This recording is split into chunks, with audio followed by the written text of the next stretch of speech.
Fala, turma, tudo em paz, tudo certo? Eu espero que sim. Bom, eu sou o Gustavo, seu professor de redação, e eu preparei para a gente terminar nossa semana de revisão um resumão do ano, né? Então vamos tentar ver aqui rapidinho aquilo que mais importa na nossa redação para a gente mandar bem na nossa redação, certo? Nada melhor do que fechar essa semana com redação, né? Então uma delícia de revisão para a gente torar o pau aí. Vamos embora no que interessa.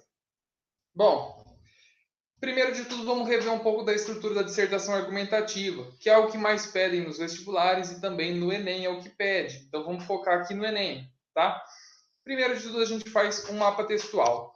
Mapa textual que a gente fala é para a gente organizar o nosso texto. Então, eu tenho ali 3 tópicos, basicamente, uma introdução, um desenvolvimento e uma conclusão. E ali eu vou colocar as minhas ideias em tópico mesmo, bem sintetizado, bem resumido, tá?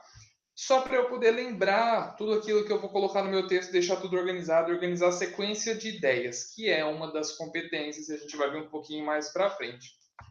Bom, então, a gente começa o nosso texto com a nossa introdução, mais ou menos 5, 6 linhas, tá? Então, a gente vai colocar o tema, apresentar o tema para o leitor, tá? Então, a gente precisa contextualizar. Nessa contextualização, a gente insere o tema. Eu preciso mostrar ali, inserir o tema de uma forma harmoniosa com o texto. Então, isso é contextualizar.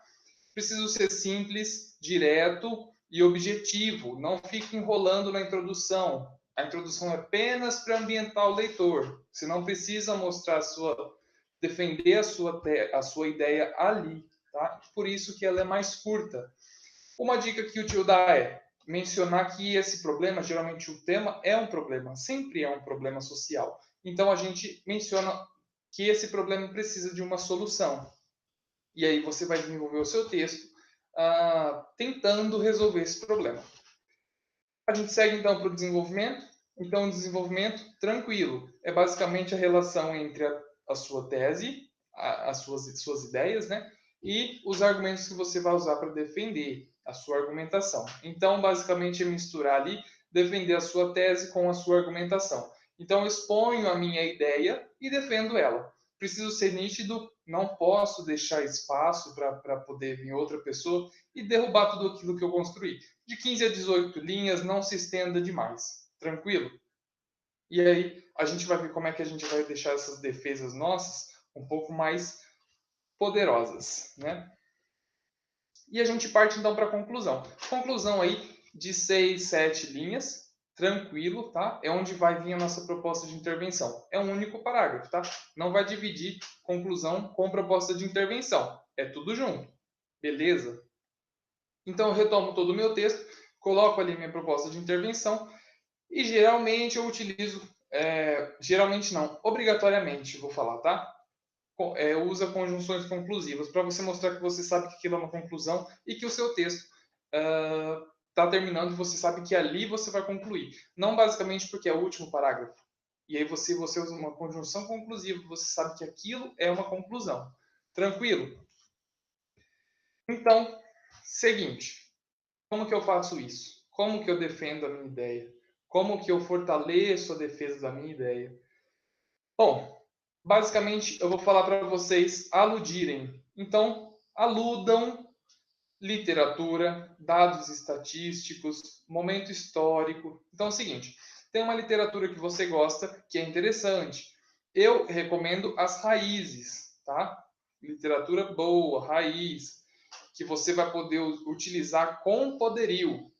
Não essas coisas mais jovens, mas sem sentido, tá?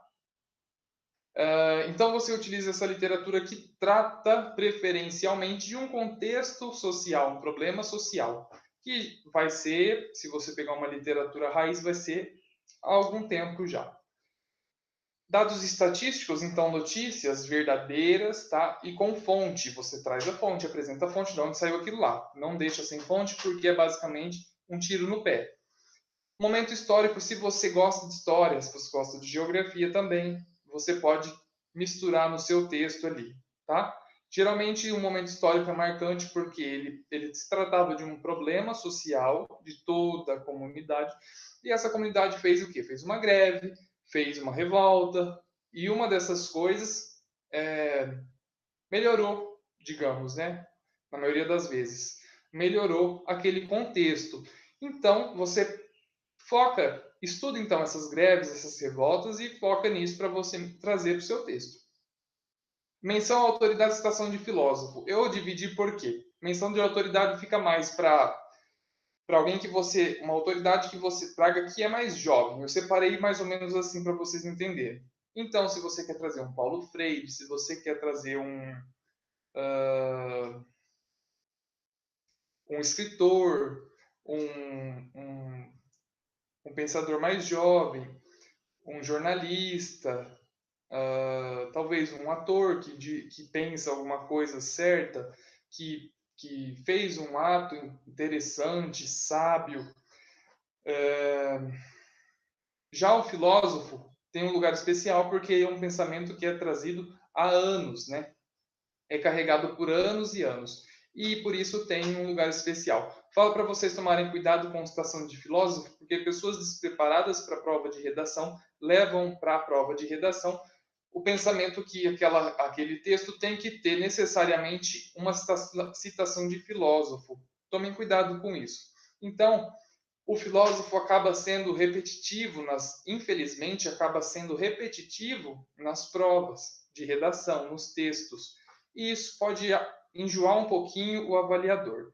Então, o avaliador vai ver aqueles que melhor encaixaram os filósofos. Então, se for ficar perfeito, se for encaixar perfeitamente o filósofo naquele contexto, coloca, sem sombra de dúvidas.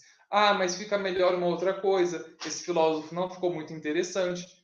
Coloca outra coisa, tá? Justamente por essa repetição de filósofo acaba ficando cansativo e redundante. Menção de autoridade também. Cortella fala muita coisa interessante e sábia, tá? Então, tenta pegar algumas coisas assim que encaixem em muito tema, tá? Eles falam coisas que se encaixam em muitos temas. Se você gosta de música, filme e outros tipos de obras, então você vai mandar muito bem, porque isso é interessante, é inovador, e se você conseguir encaixar isso bem legal, de forma bem legal, vai ficar muito interessante. E você vai com certeza garantir muito ponto na sua prova de redação. Principalmente na questão de trazer de outras áreas do conhecimento para o seu texto. A literatura eu recomendo alguns textos como Capitães de Areia, que retrata uma realidade social, uma barreira entre dois tipos de sociedade, né? Cortiço também é muito interessante. Vidas Secas é sensacional porque relata assim uma realidade muito impressionante e realista, tá? É muito interessante uma questão de desigualdade, tá? Então encaixem muita coisa. Então usem isso que é bastante generalista, beleza? A gente usa então para fortalecer o nosso texto e dar credibilidade ao conteúdo, porque essas pessoas estando no seu texto, o seu texto fica empoderado. Se você só fala a sua ideia, não vai ser muito interessante, porque é apenas você falando. Beleza, gente? Então vamos lá. Vamos ler isso aqui. Esse aqui é um exemplo, tá, de um desenvolvimento que trouxe Goethe, tá? Que é um filósofo muito influente, muito antigo. Ele fala que a falta de disseminação de ideias favoráveis à laicidade se dá pelo tradicionalismo e devido ao alto grau de ignorância. Goethe fala de ignorância. Ele fala que a pior coisa que tem é a ignorância agindo. E aqui falava era o tema de persistência da intolerância religiosa, e ele traz aqui ignorância. Interessante, né? Isso é repertório sociocultural, tá? Agora a gente vai ver um pouquinho sobre táticas argumentativas. Então, bem rapidinho, comparação, consequência, antes e depois. Eu chamo assim para ficar bem fácil para os alunos. Então, comparação. Você vai comparar uma situação com a outra. basicamente, contrastado ao comodismo do transporte próprio, com intensiva emissão de gases de efeito estufa, a ideia de intensificação do rodízio de autos influi na redução de poluentes e engarrafamentos. Percebe que, se você colocar no contrastada, colocar comparada ao comodismo do transporte próprio, ou seja, você sair com o seu carrinho todo dia, emitindo muitos gases de efeito estufa, é muito cômodo, só que é muito poluente. Comparado a isso, se você aderir ao rodízio de automóveis, pegar busão, né? E você vai reduzir muito o poluente, reduzir engarrafamento e ainda vai favorecer o relacionamento humano. Isso é uma comparação. Uma consequência, então, vai ser consequência do ato, tá? Então, a legalização do aborto, por exemplo, fortalecerá políticas de sanidade e técnicas necessárias para tal ato. Qual vai ser a consequência da legalização do aborto nesse trecho?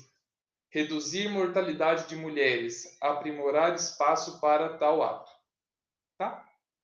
E é uma consequência. Tranquilo. Aqui no caso defendi a legalização do aborto, claramente, beleza? E basicamente mostra totalmente, de forma totalmente nítida que o escritor era a favor. Isso vocês precisam ser nítidos. Então, antes e depois. É uma situação que estava, como estava sendo e como vai ser. Basicamente assim, um sonho, né? Então, de um governo obsoleto em posição de prestação de contas, ou seja, um governo que não estava nem aí a prestação de contas, a penalização.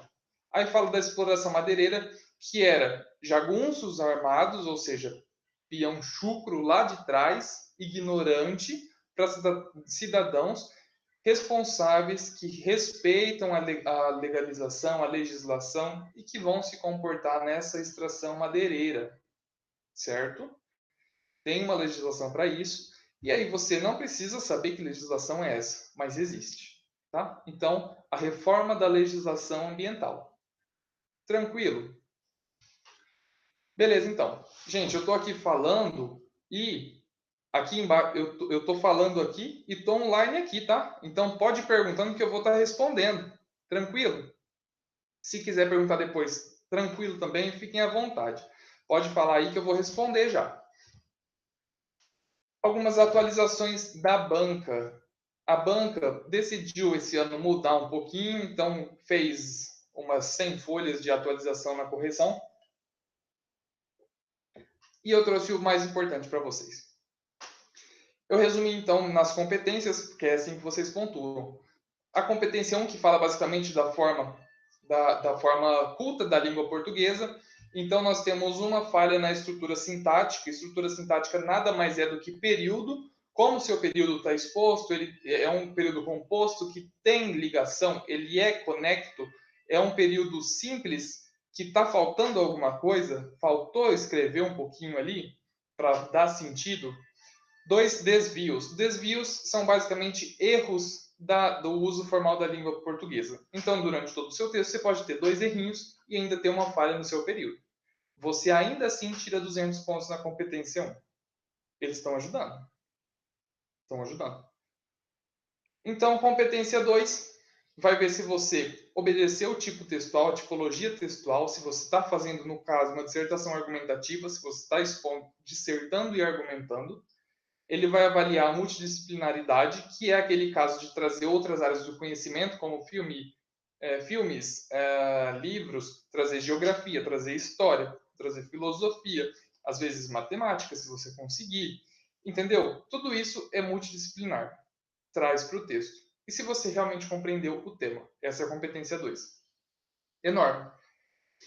Ele vai ver o seguinte, vai ver se você abordou o tema de forma integral. Se você só citou o tema ali, só deu uma triscadinha, isso é tangenciar. Lembra da tangente que passa lá, só rela, né?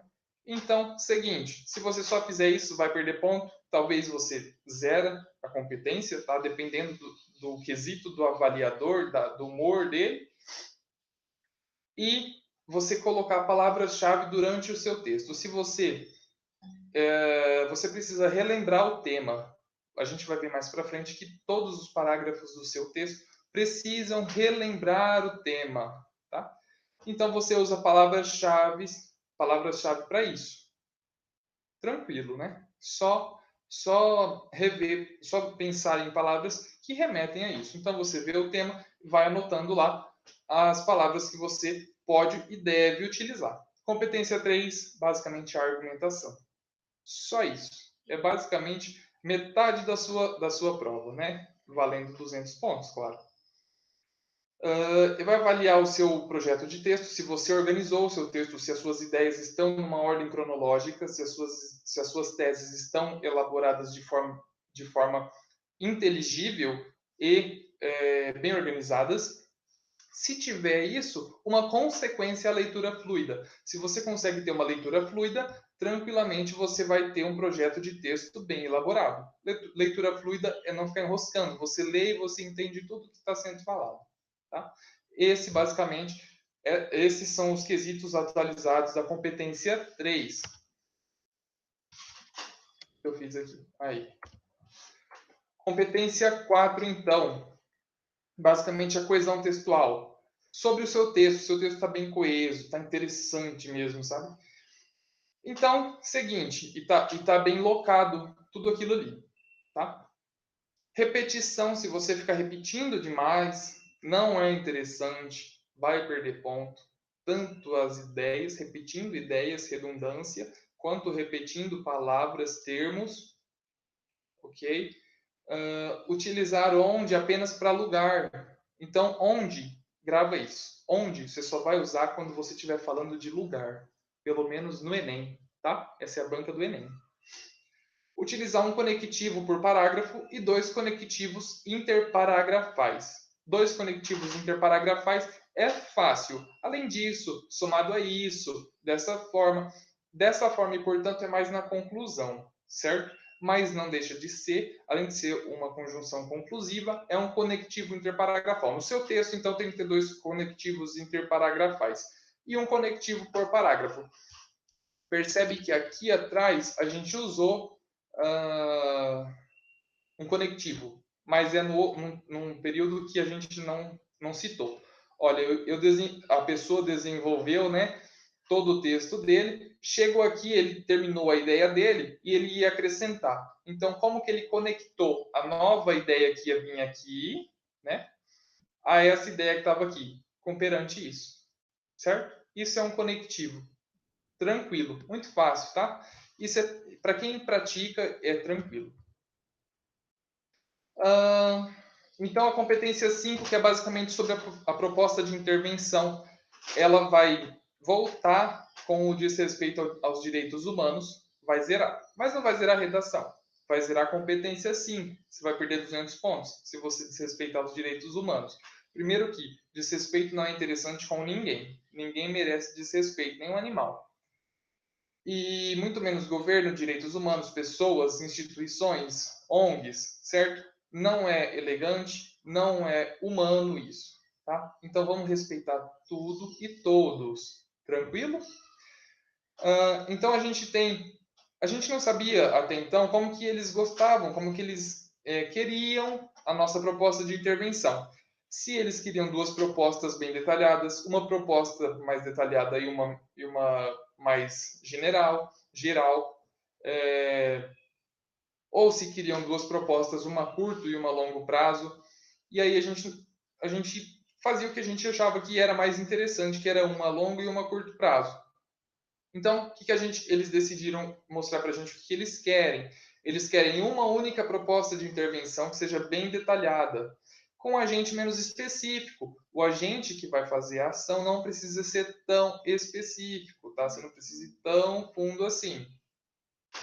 Mas tem que ser bastante detalhada a proposta de intervenção, beleza? Fica atento a isso. Fica atento também aos conectivos do texto, tá? Então, colocou lá, se o seu texto tem quatro parágrafos, que é o mais recomendado, um de introdução, um de conclusão e 2 de desenvolvimento, 4 conectivos no parágrafo e 2 entre os parágrafos.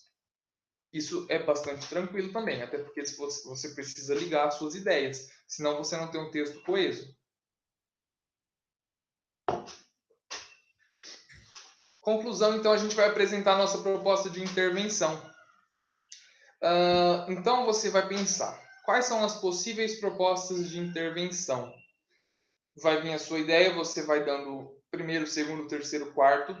As primeiras você descarta porque é muito fácil e geral, vai na cabeça de todo mundo. Então, é basicamente senso comum. Então, você precisa ter uma melhor ideia. Qual é a melhor ideia? A que vai ficando mais difícil de pensar. É isso. Você fez isso, tranquilo, arrasou. Talvez você tenha uma proposta de intervenção única e exclusivamente sua, tá? Filé. Seguinte, então, a nossa conclusão, a nossa proposta de intervenção é feita de uma ação, que a gente vai ver depois como que a gente faz, um agente, um meio e uma finalidade. Então, é o seguinte, quem vai fazer isso é o nosso agente. Mas vai fazer o que é a nossa ação. Mas como vai fazer é o nosso meio. Mas para que vai fazer isso? É a nossa finalidade. Então, tranquilo, esses 4 tópicos, a gente já estudou isso na conclusão, tá? Tem que ter tudo isso, tá? Não tira um não, vou tirar esse aqui, tem que ter tudo isso. Ainda assim, respeitando a atualização da competência 5, a gente tem o detalhamento da nossa proposta de intervenção. Então, eu escolho um dos 4, ação, agente, meio, finalidade, e vou detalhar sobre ele. Escolho o que mais for cômodo para mim, que eu consegui produzir mais ideias, desenvolver melhor o meu texto. Não escolho mais difícil para eu fazer meia boca, tá? Então, vai no que é mais cômodo e que você vai conseguir desenvolver melhor. Aqui um trecho coringa bem facinho para a gente, para mostrar que durante toda a redação, eu trouxe aqui na conclusão, mas uma conclusão coringa. Durante todo o texto, introdução, forma de você introduzir a argumentação é tranquilo, gente, porque você elabora e aí você tem esse trecho coringa montado, só precisa colocar ele ali e encaixar os trechos pertinentes àquele tema. Exemplo. Portanto, começa com conjunção conclusiva, que é um conectivo interessante, analisando as ideias acima defendidas, imagina que tem um texto para cima, e finalidade, visando a supressão do tema, ou seja, visando resolver o tema. Coloca o tema ali, não escreve tema não, coloca o tema ali, escrito. Cabe ao agente, coloca o agente que você imaginou. Conduzir ação, conduzir o que for, o que você pensar ali, uma proposta de intervenção, né? De forma intermediada pelo meio. Viu que fácil? E viu que isso cabe em qualquer conclusão? Buscando vencer este impasse social. É bem tranquilo, não é? É muito tranquilo. Coloquei tudo que está ali, então tá fácil. Ainda assim, vem a atualização da competência 5, que é detalhar um dos tópicos da conclusão. Escolhi aqui, por exemplo, o meio. O meio deverá ser íntegro e transparente, impondo a mudança de forma tal. Tá? De forma explícita, de forma tal, e você continua o seu texto do jeito que você preferir. Eu escolhi o meio porque foi o mais fácil de mostrar para vocês a forma que era para ser feita. E aí a gente faz isso, a gente pensa, né, durante todos os anos, todo o ano, possíveis agentes para a gente colocar ali. Tranquilo? Eu falo para vocês, tentem fugir do governo. É uma dica, uma dica que eu dou. Tentem fugir do governo porque todo mundo vai colocar que é culpa do governo, que o governo precisa fazer alguma coisa. Então, imagina que se você colocar uma empresa privada, tenta não citar nome, tá? Assim, tão explícito, tão particular. Uma empresa privada, uma ONG, uma instituição tal, fica mais interessante. Não vá tão específico, porque é uma atualização da banca também, não ser um agente tão específico. Algumas dicas do tio, então, tema não é título, nunca foi, né?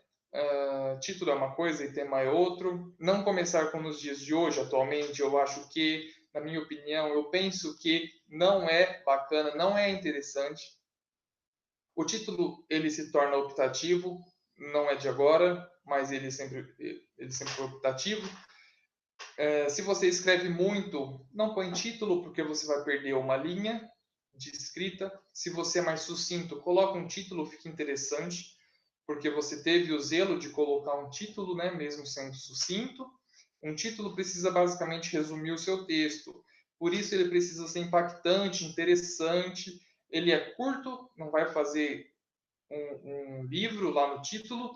Ele precisa ser centralizado e sem ponto final. Isso é um título técnico, tá? Então, tranquilamente, a gente faz um título bonitinho e técnico e garante nossa pontuação. Beleza?